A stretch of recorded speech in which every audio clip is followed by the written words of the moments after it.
এই আঁচনিখনৰ বিষয়ে দুটামান কথা আপোনালোকক ক'ব বিচাৰিছোঁ, তোমালোকক ক'ব বিচাৰিছোঁ।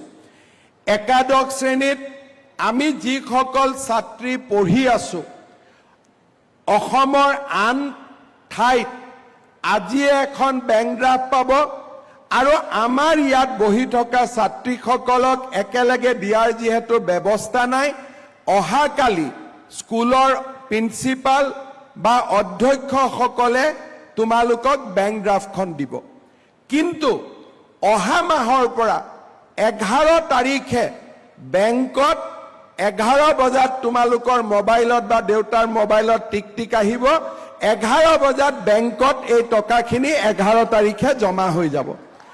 মই এই কথাটো এইকাৰণে কৈছোঁ যে দেউতাৰ যিহেতু মোবাইলটো দেউতাৰ সকলোৰে মোবাইল নাথাকিব পাৰে, দেউতাই ভাবিব পাৰে টকাটো ক'ৰ পৰা আহিলে।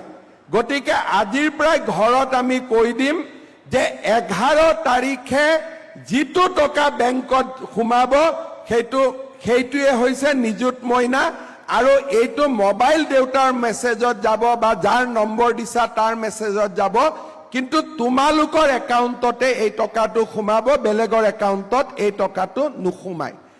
ইয়াৰ পিছত আমি পইচাটো পাই গৈ থাকিম। কেতিয়ালৈকে পাম? যে ফাৰ্ষ্ট ইয়াৰৰ পিছত পৰীক্ষা পাছ কৰি আমি ছেকেণ্ড ইয়াৰত নামভৰ্তি কৰিম। ছেকেণ্ড ইয়াৰত আমি যদি পৰীক্ষা পাছ কৰোঁ তেতিয়া আমি ছেকেণ্ড ইয়াৰৰ পইচা পাম, কিন্তু কোনোবাই যদি ফাৰ্ষ্ট ইয়াৰৰ পৰীক্ষাত উত্তীৰ্ণ নহয় বা নিজে পঢ়া এৰি দিয়ে তেতিয়াহ'লে ছেকেণ্ড ইয়াৰত আমি নিযুত মইনা আঁচনি নাপাওঁ।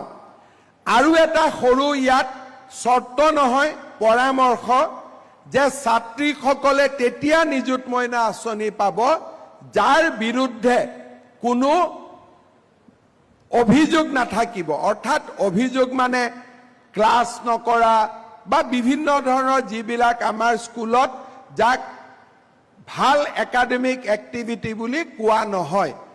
সেইকাৰণে মই ছাত্ৰীসকলক অনুৰোধ কৰিম যে দ্বিতীয় বৰ্ষত এই পইচাটো যাতে আমি পাই থাকোঁ, তাৰ কাৰণে প্ৰথম গুৰুত্বপূৰ্ণ নিয়মানুৱৰ্তিতা, নিজৰ